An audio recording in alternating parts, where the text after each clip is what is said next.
बिस्मिल्लाहिर्रहमानिर्रहीम। अस्सलाम वालेकुम। उम्मीद करती हूँ आप सब लोग बिल्कुल ठीक होंगे। आज मैं आपके लिए बहुत ही मज़ेदार सी खीर की रेसिपी शेयर करूँगी। इस खीर को हम सिर्फ 15 मिनट के अंदर बना के तैयार करेंगे। ऐसा नहीं कि घंटों घंटों हमने पकानी है खीर को तो ही टेस्ट आएगा। हम 10 से 15 मिनट में भी पकाकर खीर में ऐसा टेस्ट लाएंगे कि खाने वाला उंगलियां चाट जाएगा। तो बस आपने वीडियो को एंड तक देखना है और अगर पसंद आ जाए तो फिर लाइक भी करना है, आगे शेयर भी करना है। तो छोटी सी आसान सी रेसिपी है, बिल्कुल भी स्किप मत कीजिएगा। तो चलें जी, फिर शुरू कर लेते हैं। इस मज़ेदार सी खीर को बनाने के लिए हमने यहाँ पर सिर्फ 750 ml हमने दूध लिया, मतलब 3 पाव हमने यहाँ पर दूध ले लिया है और उसको मैंने पहले ही पकने के लिए चढ़ा दिया था ताकि थोड़ा सा हमारा टाइम और कम लग सके। तो ये तकरीबन 10 मिनट हो गए हैं इसको पकते हुए। तो ये देखें जी, अच्छे से दूध हमारा जो है पक चुका है। अभी इसके अंदर मैंने कुछ भी नहीं ऐड किया है। तो अब मैं इसके अंदर डाल दूँगी शक्कर। तो मैं यहाँ पर मीठा जब भी बनाती हूँ तो उसमें ज़्यादातर शक्कर का इस्तेमाल करती हूँ क्योंकि वो हेल्दी भी होती है, टेस्ट भी उसका अच्छा आता है। और फिर खीर के अंदर जो कलर हम लाते हैं ना, जिसको घंटों घंटों पका कर उसका कलर लाया जाता है, तो उसको अब घंटों पकाने की बिल्कुल ज़रूरत नहीं है।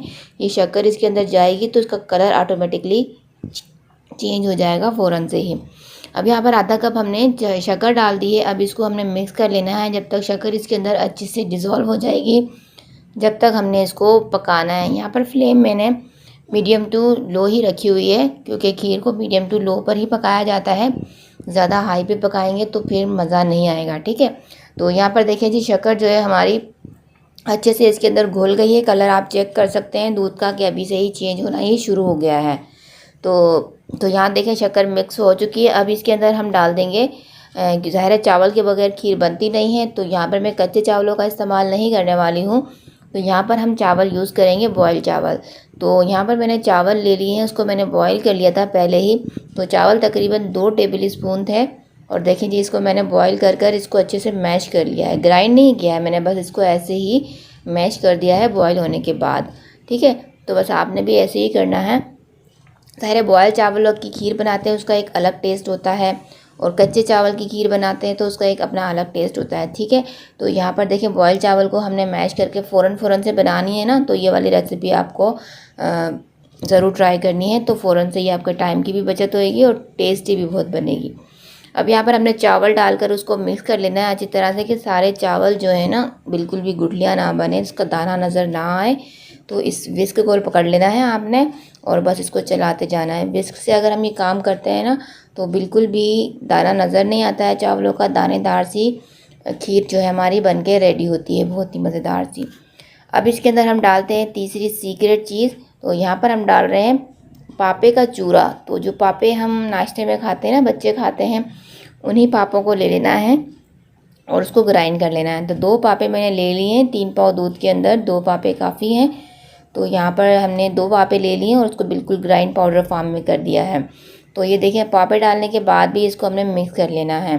तो बस कंटिन्यूसली इसको हमने चलाना है 10 मिनट तक, बस इसको मज़ीद और पकाएंगे तो ये खीर हमारी बिल्कुल रेडी हो जाएगी। तो ये देखिए जी, सारी चीज़ें इसके अंदर जा चुकी हैं। अब सिर्फ इसको हमने कंटिन्यूसली चलाते हुए पका लेना है। इसके अंदर एक थिकनेस सी आने लगेगी तो हमारी ये खीर जो है तैयार हो जाएगी और फिर हम इसको डिश आउट कर देंगे।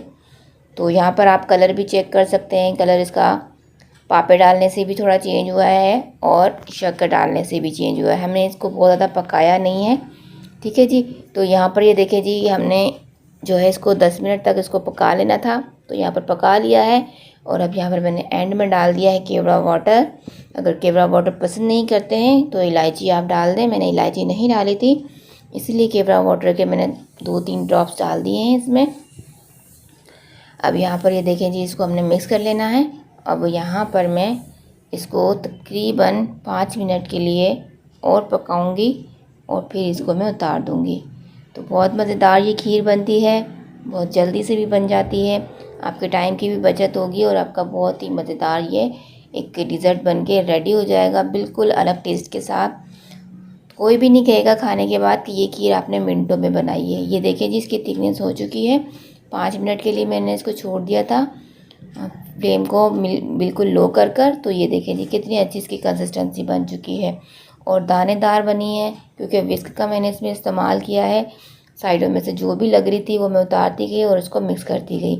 तो यहाँ देखिए एक मावे टाइप की शक्ल आ जाती है जब साइडों में लगी हुई खीर को हम उतार के खीर में मिक्स करते हैं ना, तो ऐसा लगता है जैसे उसके अंदर हमने मावे का यूज़ किया है। तो बहुत अच्छा फ्लेवर आता है। बस आपने इसी रेसिपी को फॉलो करना है और फिर मुझे बताना ज़रूर है कि आपकी खीर कैसी बनी है।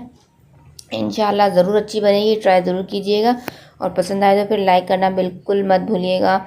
और अगर चैनल पर पहली बार हैं तो फिर सब्सक्राइब भी ज़रूर करिएगा, ताकि इस तरीके की आसान सी रेसिपीज़ मैं आपके लिए लाती रहती हूँ, आपको मिलती रहें और आप उसको इसी तरीके से एंजॉय करते रहें। तो यहाँ पर ये अपना बहुत सारा ख्याल रखिएगा। इसको हम डिश आउट कर लेते हैं और आप इसको गरम गरम खाइए या फिर ठंडा करके खाइए, जैसे आपको अच्छा लगे। तो बस अपना बहुत सारा ख्याल रखिएगा, मुझे अपनी दुआओं में याद रखा करें। मिलते हैं नेक्स्ट वीडियो में, जब तक के लिए दीजिए इजाज़त। अल्लाह हाफ़िज़।